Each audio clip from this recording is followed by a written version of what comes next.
Documento 74. Adão e Eva. Adão e Eva chegaram a Urântia 37.848 anos antes do ano 1934 d.C.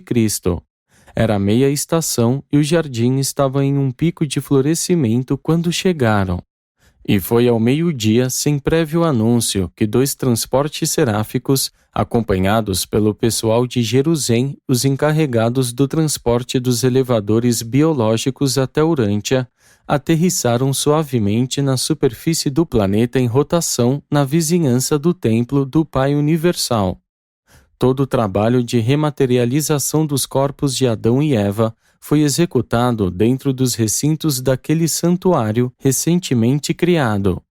E, desde o momento da chegada, passaram-se 10 dias até que eles fossem recriados na forma humana dual para serem apresentados como os novos governantes do mundo. Eles recuperaram a consciência simultaneamente. Os filhos e filhas materiais sempre servem juntos. É parte da essência do serviço deles, em todos os tempos e todos os lugares, não se separarem jamais. Eles estão destinados a trabalhar aos pares, raramente funcionam separadamente. 1. Adão e Eva em Jerusalém. O Adão e a Eva planetários de Urântia eram membros do corpo sênior de filhos materiais de Jerusalém, e ali estavam inscritos conjuntamente sob o número 14.311. Eles pertenciam à terceira série física e tinham em torno de 2,50 metros de altura. Na época em que Adão foi escolhido para vir para Urântia, ele estava servindo, com a sua companheira, nos laboratórios de ensaios e de provas físicas de Jerusalém. Por mais de 15.000 anos, eles haviam sido diretores da divisão de energia experimental aplicada à modificação de formas vivas. Bem antes disso, haviam sido instrutores nas escolas de cidadania para recém-chegados em Jerusalém. E deve-se ter tudo isso em mente ao se considerar a narrativa da sua conduta posterior em Urântia. Quando foi emitida a proclamação convocando voluntários para a missão da aventura adâmica em Urântia, todo o corpo sênior de filhos e filhas materiais fez-se voluntário. Os examinadores Melquisedeques, com a aprovação de Lanaforge e dos Altíssimos de Edêntia, finalmente escolheram Adão e a Eva, que vieram posteriormente a funcionar como os elevadores biológicos de Urântia. Adão e Eva haviam permanecido leais a Micael durante a rebelião de Lúcifer. O casal, contudo, foi convocado perante o soberano do sistema e o seu gabinete inteiro para serem examinados e receberem instruções. Os detalhes dos assuntos de Urântia foram-lhes totalmente apresentados. Eles foram exaustivamente instruídos quanto aos planos que deveriam seguir ao aceitarem as responsabilidades do governo de um mundo tão transtornado por conflitos. Foram colocados sob juramentos conjuntos de lealdade aos Altíssimos de Edêntia e a Micael de Salvington, e foram devidamente aconselhados a considerar a si próprios como subordinados ao corpo de administradores Melquisedeques de Urântia, até que esse corpo de governo julgasse adequado entregar a direção do mundo ao encargo deles. Esse par de Jerusalém deixou para trás de si, na capital de Satânia e em outros locais, 100 descendentes, 50 filhos e 50 filhas, criaturas magníficas que haviam escapado das armadilhas da progressão e que estavam todos funcionando como fiéis servidores, gozando da confiança do universo na época da partida dos seus pais para Urântia. Esses filhos estavam todos presentes ao belo templo dos filhos materiais para assistir aos atos de despedida ligados às últimas cerimônias da aceitação da outorga. Eles acompanharam seus progenitores até a sede da desmaterialização da sua ordem e foram os últimos a despedir-se deles e a desejar-lhes o êxito divino, enquanto os dois adormeciam na perda da consciência da personalidade que precede a preparação para o transporte seráfico. Os filhos passaram juntos algum tempo no convívio da família, rejubilando-se de que os seus pais fossem, em breve, tornar-se os chefes visíveis, em realidade, os governantes exclusivos do planeta 606 do sistema de Satânia. E assim, Adão e Eva deixaram Jerusalém em meio à aclamação e aos bons votos dos seus cidadãos. Eles partiram para suas novas responsabilidades, equipados adequadamente e plenamente instruídos quanto a todos os deveres e perigos que encontrariam em Urântia. 2. A chegada de Adão e Eva. Adão e Eva adormeceram em Jerusalém e, quando acordaram no templo do Pai em Urântia, na presença da imponente multidão reunida para dar-lhes as boas-vindas, eles ficaram face a face com dois seres de quem eles muito haviam ouvido falar, Van e o seu fiel companheiro Amadon. Esses dois heróis da secessão de Caligástia foram os primeiros a saudá-los no seu novo lar no jardim. A língua do Éden era um dialeto andônico que era o que Amadon falava. Van e Amadon haviam melhorado bastante essa língua, criando um novo alfabeto de 24 letras e esperavam vê-la transformar-se na língua de Urântia quando a cultura edênica se espalhasse pelo mundo. Adão e Eva já haviam aprendido e dominavam esse dialeto humano antes de partirem de Jerusalém, de modo que aquele filho de Andom ouviu o eminente novo governante do seu mundo dirigir-se a ele na sua própria língua. E, naquele dia, houve grande emoção e alegria em todo o Éden, enquanto os corredores apressaram-se para buscar os pombos-correios reunidos de locais próximos e distantes, gritando: soltem os pássaros, que eles levem a nova de que o Filho prometido chegou. Centenas de colônias de crentes, ano após ano, haviam mantido fielmente as reservas desses pombos de criação doméstica exatamente para tal ocasião. Na medida em que a nova da chegada de Adão espalhou-se até longe, milhares de membros das tribos das proximidades aceitaram os ensinamentos de Van e Amadon, enquanto durante meses e meses os peregrinos continuaram a afluir ao Éden para saudar Adão e Eva e homenagear o Pai não visível de todos. Logo depois do despertar, Adão e Eva foram acompanhados até a recepção formal na grande elevação ao norte do templo. Essa colina natural fora ampliada e preparada para a instalação dos novos governantes do mundo. Ali, ao meio-dia, o comitê de recepção de Urântia deu as boas-vindas a esse filho e a essa filha do sistema de Satânia. Amadon era quem presidia o comitê, que constava de 12 membros, abrangendo um representante de cada uma das 6 raças Angiques. O dirigente em exercício das criaturas intermediárias, Anã, filha e porta-voz leal dos Noditas. Noé, filho do arquiteto e construtor do jardim e executor dos planos do seu falecido pai, e os 2 portadores da vida residentes. O ato seguinte foi a entrega do encargo da custódia planetária a Adão e Eva, feita pelo Melquisedeque Sênior, dirigente do Conselho dos Administradores de Urântia. O filho e a filha materiais fizeram o juramento de fidelidade aos Altíssimos de Norlatiadec e Micael de Nébadon, e foram proclamados governantes de Urântia por Van, que então renunciou à autoridade titular, a qual por mais de 150.000 anos ele vinha mantendo, em virtude de um ato dos administradores Melquisedeques. E Adão e Eva foram vestidos com os mantos reais nessa ocasião, momento da sua entronização formal no governo do mundo. Nem todas as artes de Dalamátia haviam sido perdidas para o mundo. A tecelagem era ainda praticada nos dias do Éden.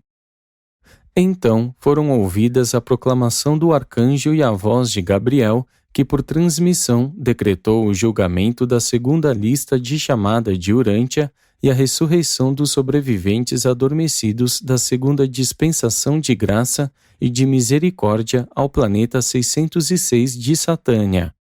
A dispensação do príncipe havia passado. A idade de Adão, a terceira época planetária, abriu-se em meio a cenas de grandeza e de simplicidade, e os novos governantes de Urântia começaram o seu reinado sob condições aparentemente favoráveis, não obstante a confusão de âmbito mundial ocasionada pela falta de cooperação daquele que o precedera em autoridade no planeta. 3. Adão e Eva aprendem sobre o planeta.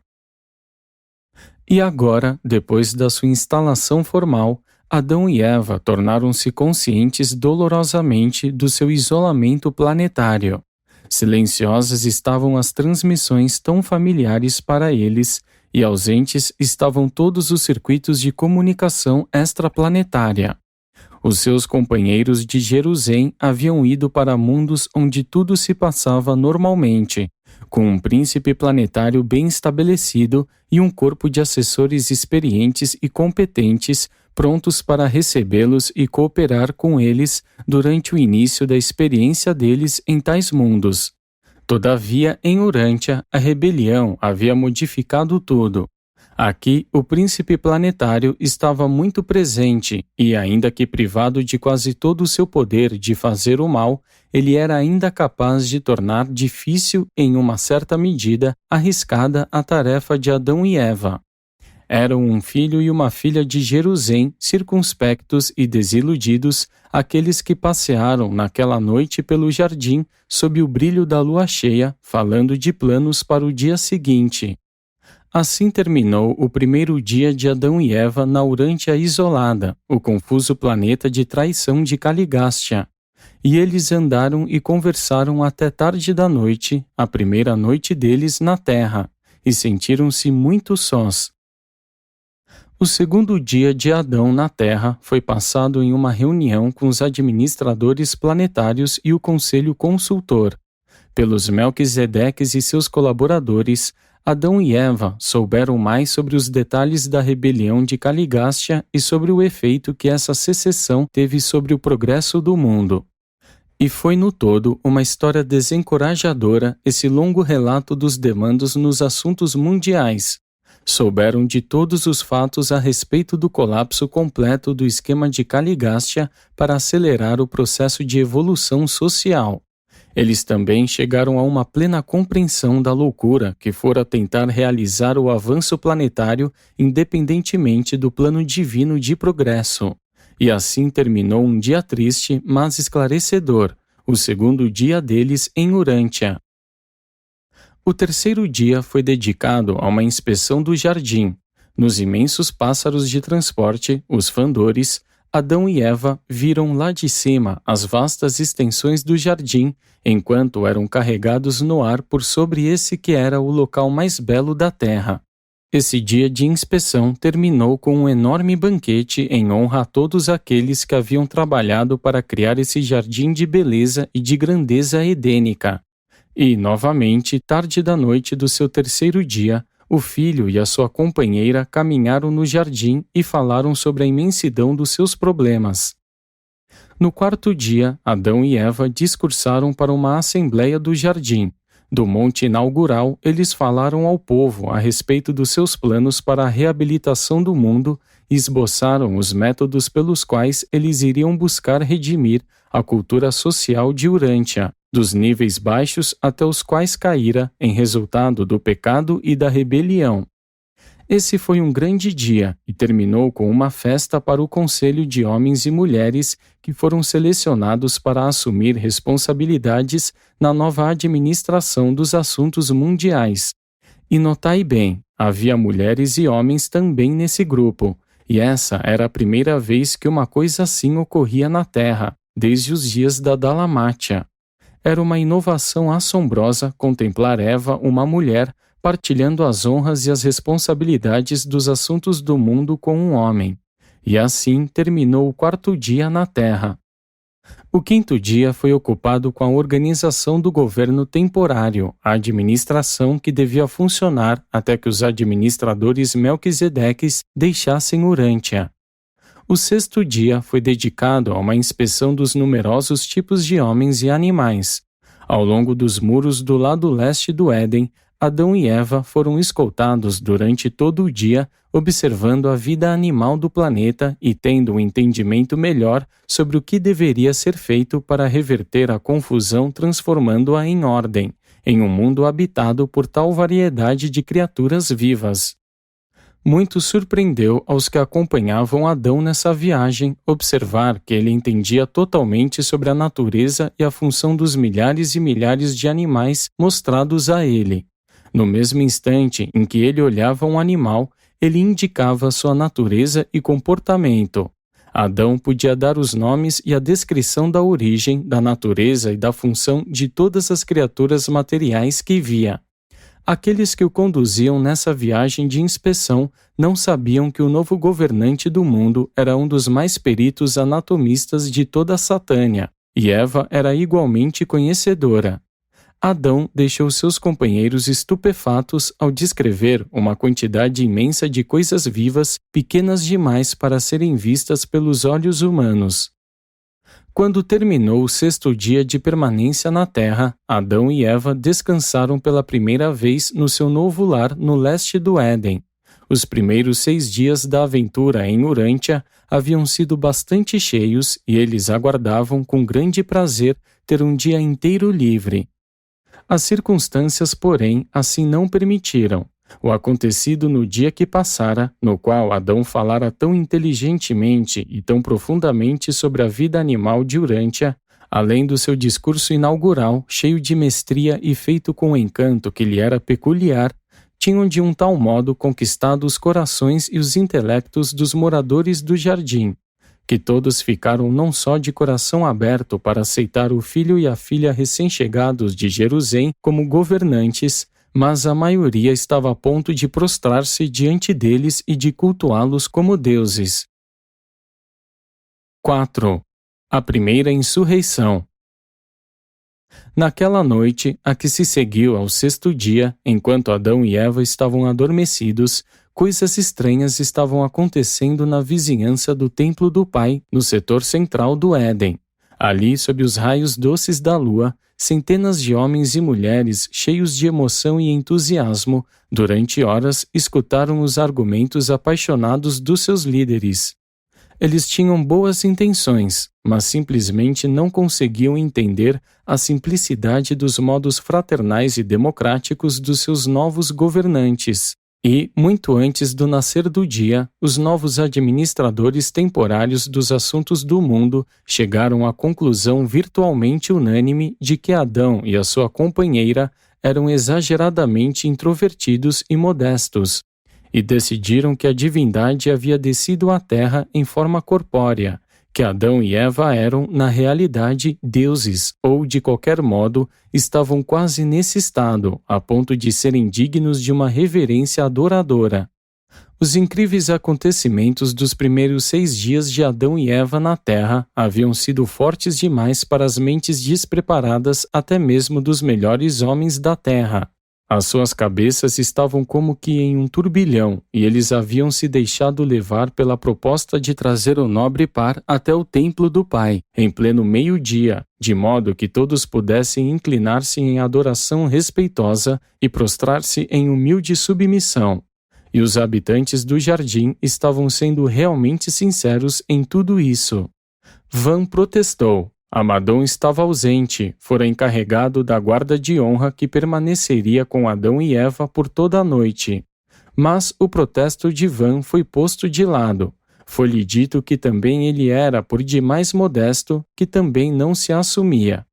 E que mesmo ele próprio não estava longe de ser um deus, ou então, como teria ele vivido por tanto tempo na terra, e se não fora, como havia causado um acontecimento tão importante como a vinda de Adão.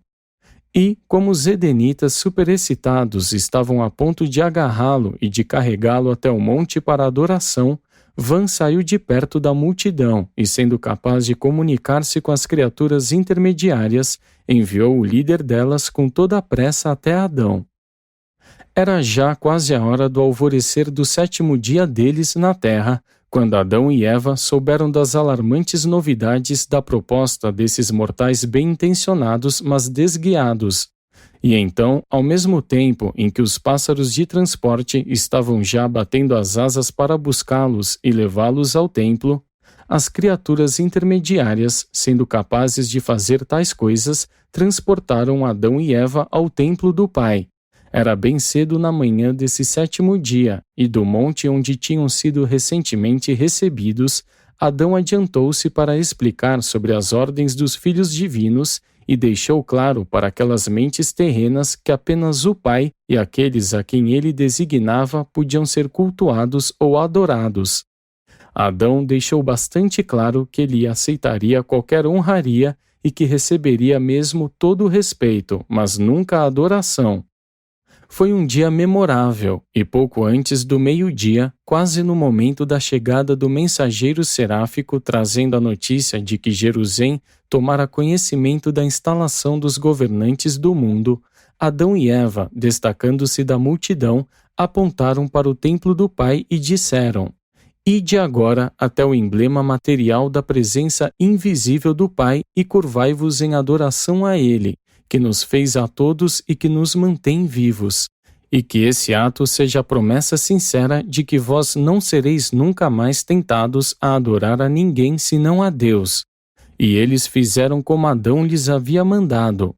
O filho e a filha materiais permaneceram de pé com as cabeças inclinadas naquele pequeno monte, enquanto o povo se prostrava à volta do templo. E essa foi a origem da tradição do Sabá, o dia do sábado.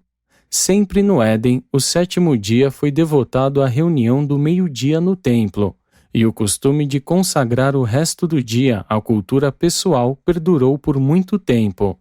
A manhã era dedicada aos aperfeiçoamentos físicos, a hora do meio-dia à adoração espiritual, à tarde à cultura da mente, enquanto a noite era passada em regozijo social. Isso nunca foi lei no Éden, mas permaneceu como costume enquanto a administração adâmica conservou o seu poder na terra. 5. A administração de Adão. Por quase 7 anos depois da chegada de Adão, os administradores Melquisedeques permaneceram nos seus postos, mas afinal chegou o momento em que eles passariam a administração dos assuntos do mundo para Adão e voltariam para Jerusalém. A despedida dos administradores levou um dia inteiro e, durante a noite, os Melquisedeques individualmente deram a Adão e Eva os seus conselhos de despedida com os melhores votos. Adão, por várias vezes, pedira aos seus conselheiros que permanecessem na terra com ele, mas os seus pedidos foram sempre negados. Era chegado o momento em que os filhos materiais deveriam assumir toda a responsabilidade pela condução dos assuntos do mundo. E assim, à meia-noite, os transportadores seráficos de Satânia deixaram o planeta com 14 seres, levando-os a Jerusalém. O traslado de Van e Amadon ocorreu simultaneamente com a partida dos 12 Melquisedeques. Tudo esteve relativamente bem em Urântia durante um certo tempo, e pareceu que Adão finalmente tornar-se-ia capaz de desenvolver algum plano para promover a expansão gradual da civilização edênica. Seguindo os conselhos dos Melquisedeques, ele começou a encorajar as artes da manufatura com a ideia de desenvolver relações de comércio com o mundo exterior. Quando Éden desagregou-se, havia mais de 100 ateliês primitivos em funcionamento, e amplas relações de comércio com as tribos vizinhas haviam sido estabelecidas. Durante idades, Adão e Eva haviam sido instruídos na técnica de aperfeiçoar um mundo em prontidão com as suas contribuições especializadas para o avanço da civilização evolucionária. Mas agora eles se viam frente a problemas prementes, tais como o estabelecimento da lei e da ordem em um mundo selvagem, de bárbaros e seres humanos semicivilizados. A parte anata da população da Terra reunida no jardim, apenas uns poucos grupos, aqui e ali, estavam prontos de fato para acolher a cultura adâmica. Adão fez um esforço heróico e determinado para estabelecer um governo mundial, mas deparou com uma resistência obstinada contra cada modificação. Adão já havia colocado em operação um sistema de controle grupal em todo o Éden. havia confederado todas essas companhias na Liga Edênica. Mas problemas realmente sérios ocorreram quando ele saiu do jardim e procurou aplicar essas ideias junto às tribos exteriores. No momento em que os colaboradores de Adão começaram a trabalhar fora do jardim, depararam-se com a resistência direta e bem planejada de Caligástia e Daligástia. O príncipe caído fora deposto como governante do mundo, mas não havia sido afastado do planeta. Ele estava ainda presente na Terra e era capaz, pelo menos em uma certa medida, de resistir a todos os planos de Adão para a reabilitação da sociedade humana. Adão tentou prevenir as raças contra Caligástia, mas a tarefa foi dificultada em muito porque o seu arqui-inimigo era invisível aos olhos dos mortais. Mesmo entre os edenitas haviam aquelas mentes confusas que pendiam para os ensinamentos que Caligástia disseminava, de uma liberdade pessoal desenfreada, e eles causavam contratempos sem fim para Adão. Estavam constantemente perturbando os melhores planos de progressão ordeira e de desenvolvimento substancial. Adão foi obrigado finalmente a renunciar ao seu programa de socialização imediata e retomou o método divã para a organização, dividindo os edenitas em companhias de 100, com capitães em cada uma delas e tenentes responsáveis para cada grupo de 10. Adão e Eva vieram para instituir um governo representativo em lugar da monarquia, mas não encontraram nenhum governo digno desse nome em toda a face da terra. Momentaneamente, Adão abandonou todos os esforços de estabelecer um governo representativo, e antes do regime edênico entrar em colapso, ele teve êxito em estabelecer quase 100 centros comerciais e sociais, onde individualidades fortes governaram no seu nome. A maioria desses centros havia sido organizada anteriormente por Van e Amadon. O envio de embaixadores de uma tribo para a outra data dos tempos de Adão. Esse foi um grande passo adiante na evolução do governo. 6. A vida familiar de Adão e Eva. As terras da família adâmica abrangiam um pouco mais do que 8 km². À volta desse domínio, haviam sido tomadas as providências para alojar mais de 300.000 seres da progênie de linhagem pura. Contudo, apenas a primeira unidade das construções projetadas foi construída. Antes que o tamanho da família adâmica crescesse para além dessa reserva inicial, todo o plano edênico foi alquebrado e o jardim evacuado.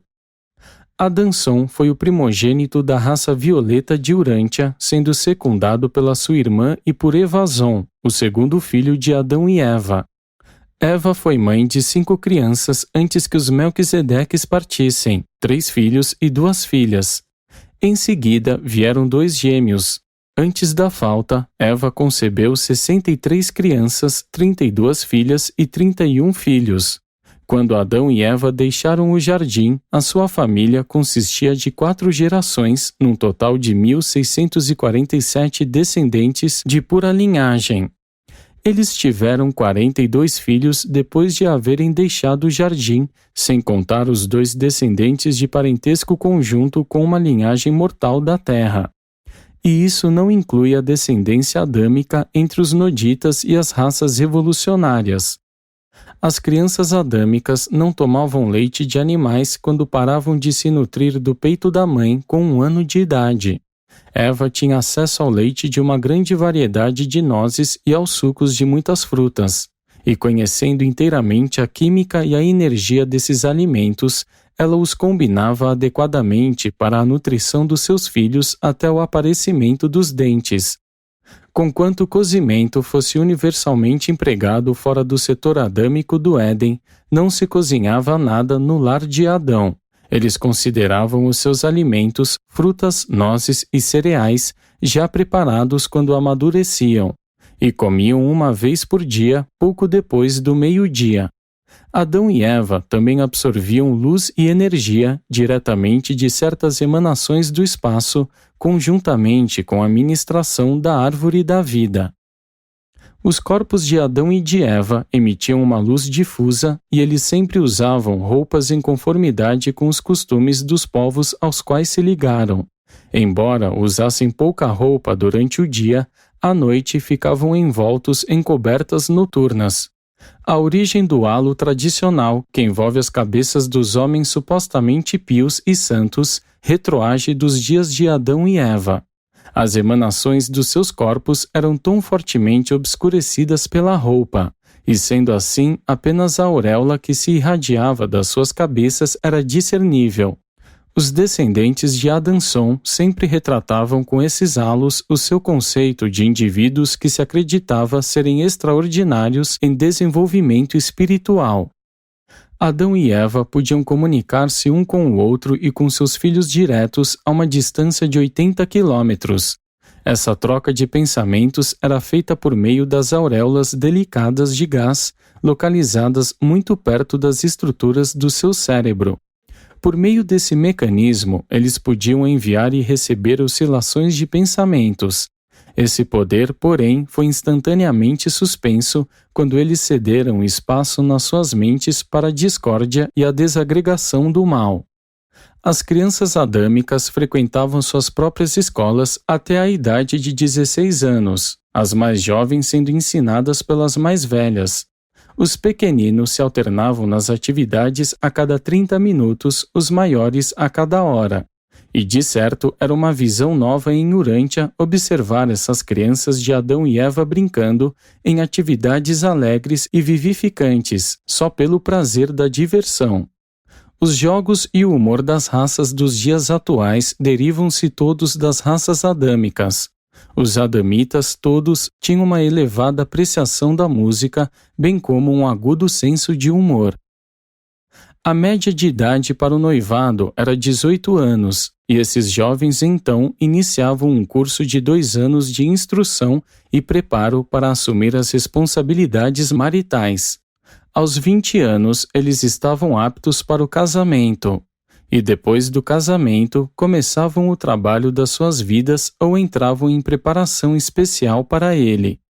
A prática de algumas nações posteriores de permitir que nas famílias reais, supostamente descendentes dos deuses, os irmãos se casassem com as irmãs, data das tradições das progênies adâmicas, pois eles não podiam senão casar-se entre irmãos. As cerimônias de casamento da primeira e segunda geração do jardim eram sempre oficiadas por Adão e Eva. 7. A vida no jardim.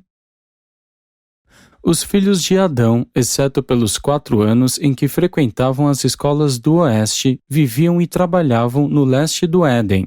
Eram educados intelectualmente até os 16 anos de idade, de acordo com os métodos das escolas de Jerusalém.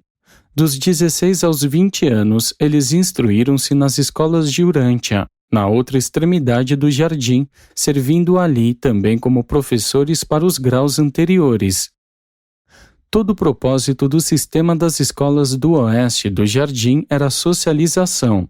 Os períodos matinais de recreação eram dedicados à horticultura e à agricultura práticas. Os períodos da tarde aos jogos competitivos. As noites eram gastas em relações sociais e no cultivo de amizades pessoais. A educação religiosa e sexual era considerada domínio do lar, um dever dos pais. O ensino nessas escolas incluía a instrução sobre 1. Saúde e cuidados com o corpo. 2. A regra de ouro, o modelo das relações sociais. 3. A relação dos direitos individuais com os direitos grupais e as obrigações comunitárias. 4. A história e a cultura das várias raças da Terra. 5. Os métodos para implementar e fazer o comércio mundial progredir. 6. A coordenação dos deveres e emoções conflitantes. 7. O cultivo dos jogos, humor e substitutos competitivos para as lutas físicas. As escolas e todas as atividades do jardim de fato estavam sempre abertas aos visitantes. Os observadores desarmados eram livremente admitidos ao Éden para visitas curtas.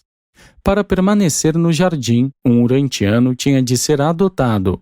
Ele recebia instruções sobre o plano e sobre o propósito da outorga adâmica, expressava sua intenção de aderir a essa missão e então fazia a declaração de lealdade ao regime social de Adão e à soberania espiritual do Pai Universal. As leis do jardim eram baseadas nos códigos mais antigos da Dalamátia e foram promulgadas sob 7 diretrizes. 1. As leis sanitárias e de saúde. 2. As regulamentações sociais do jardim. 3. O Código das Negociações e do Comércio. 4. As leis da conduta equitativa e das competições. 5. As leis da vida familiar. 6. O Código Civil da Regra de Ouro. 7. Os 7 Mandamentos da Lei Moral Suprema. A lei moral do Éden era pouco diferente dos 7 mandamentos da Dalamátia, mas os adamitas ensinavam muitas outras razões para esses mandamentos. Por exemplo, a respeito da injunção contra o homicídio, a presença do ajustador do pensamento residente foi dada como um motivo a mais para não se destruir a vida humana. Eles ensinavam que aquele que derramar o sangue humano terá o seu próprio sangue derramado pelo homem, pois Deus fez o homem à sua imagem. A hora da adoração pública no Éden era o meio-dia. O pôr do sol era a hora da adoração familiar. Adão fez o que podia para desencorajar o uso de orações prontas, ensinando que a oração eficaz devia ser integralmente individual, que devia ser o desejo da alma. Mas os edenitas continuaram a usar as preces e as formas transmitidas nos tempos da Dalamátia. Adão também se esforçou para substituir os sacrifícios de sangue nas cerimônias religiosas pelas oferendas de frutos da terra, mas pouco progresso havia sido feito antes da desagregação do jardim. Adão tentou ensinar as raças sobre a igualdade dos sexos. O modo pelo qual Eva trabalhava ao lado do seu marido exercia uma profunda impressão sobre todos os moradores do jardim. Adão ensinara a eles definitivamente que a mulher, em igualdade com o homem, contribui com aqueles fatores da vida que se unem para formar um novo ser. Até então, a humanidade havia presumido que toda a procriação residia na força do pai para gerar, e havia considerado a mãe como um simples instrumento para nutrir aqueles que nasceriam e amamentar o recém-nascido. Adão ensinou aos seus contemporâneos tudo o que podiam compreender, e isso, relativamente falando, não era muito. Entretanto, os filhos mais inteligentes das raças da Terra aguardavam ansiosamente a época em que lhes seria permitido casar-se com os filhos superiores da raça violeta. E em que mundo diferente Urântia não se teria transformado se esse grande plano de elevação das raças houvesse sido levado adiante. Mesmo sendo como foi, ganhos imensos resultaram da pouca quantidade do sangue dessa raça importada, a qual foi assegurada incidentalmente aos povos evolucionários. E assim, Adão trabalhou para o bem-estar e para a elevação do mundo da sua permanência. Todavia, era uma tarefa difícil conduzir esses povos mestiços e miscigenados por um caminho melhor. 8. A lenda da criação. A história da criação de Urântia em 6 dias foi baseada na tradição de que Adão e Eva haviam demorado exatamente 6 dias para o seu estudo inicial do jardim. Essa circunstância conferiu uma ratificação quase sagrada ao período de tempo da semana originalmente introduzido pelos dalamatianos. O tempo de 6 dias que Adão passou inspecionando o jardim e formulando os planos preliminares para sua organização não foi pré-concebido, foi trabalhado dia a dia. A escolha do 7º dia para a adoração foi totalmente incidental e ligada aos fatos aqui narrados. A lenda de que o mundo foi criado em 6 dias veio bem posteriormente. De fato, surgiu mais de 30.000 anos mais tarde. Um aspecto da narrativa, o repentino surgimento do Sol e da Lua, pode ter tido origem nas tradições de que o mundo haja outrora emergido subitamente de uma nuvem densa de partículas diminutas do espaço, que, durante muito tempo, haviam obscurecido tanto o Sol quanto a Lua. A história de que Eva fora criada da costela de Adão é uma condensação confusa da chegada adâmica e da cirurgia celeste, ligada à troca de substâncias vivas associadas à vinda do corpo de assessores corpóreos do príncipe planetário, mais de 450 mil anos antes. A maioria dos povos do mundo tem sido influenciada pelas tradições de que Adão e Eva tinham formas físicas criadas para eles quando da sua chegada em Urântia. A crença de que o homem foi criado do barro era quase universal no hemisfério oriental. Essa tradição pode ser encontrada desde as ilhas Filipinas até a África, dando a volta ao mundo. E muitos grupos aceitaram essa história do homem vindo do barro por alguma forma de criação especial, no lugar das crenças anteriores na criação progressiva, a evolução. Fora das influências da Dalamátia e do Éden, a humanidade tinha tendência a acreditar na ascensão gradual da raça humana. A evolução não é uma descoberta moderna. Os antigos entendiam o caráter lento e evolucionário do progresso humano. Desde o início da sua civilização, os gregos tinham ideias claras sobre isso, apesar da sua proximidade da Mesopotâmia. Embora as várias raças da Terra tenham se confundido nas suas noções de evolução, entretanto, muitas das tribos primitivas acreditavam e ensinavam que eram descendentes de vários animais.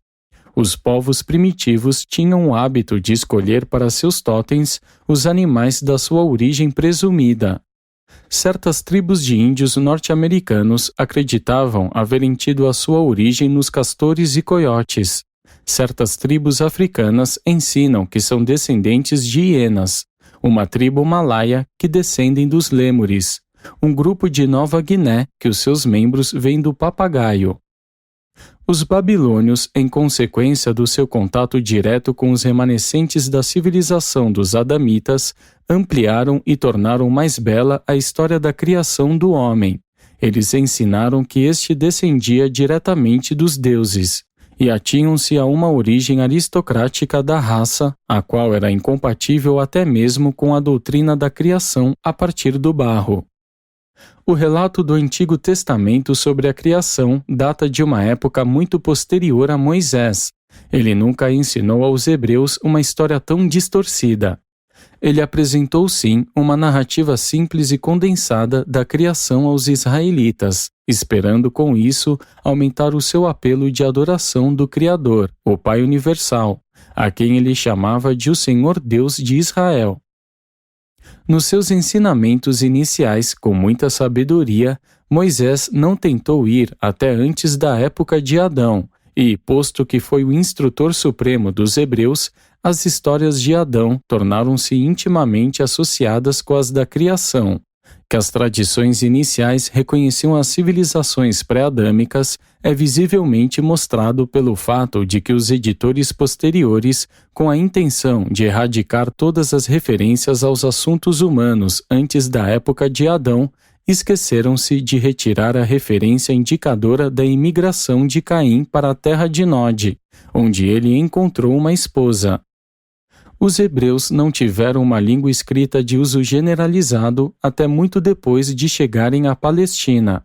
Eles aprenderam o uso de um alfabeto dos vizinhos filisteus, refugiados políticos da civilização superior de Creta. Os hebreus pouco escreveram até por volta de 900 a.C. e, não tendo nenhuma linguagem escrita até uma data tão tardia, eles tinham em circulação várias histórias diferentes da criação. Mas, depois do cativeiro babilônio, eles inclinaram-se mais para a aceitação de uma versão mesopotâmica modificada.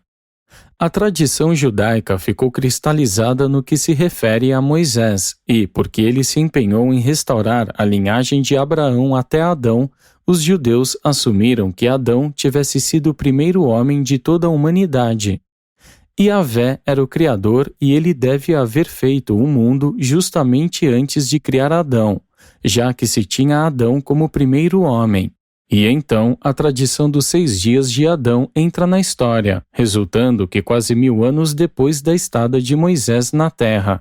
A tradição da criação em 6 dias foi escrita e ulteriormente atribuída a ele.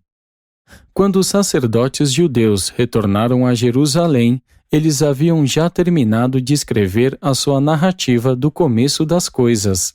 Logo, eles reivindicaram essa narrativa como uma história recentemente descoberta da criação, escrita por Moisés.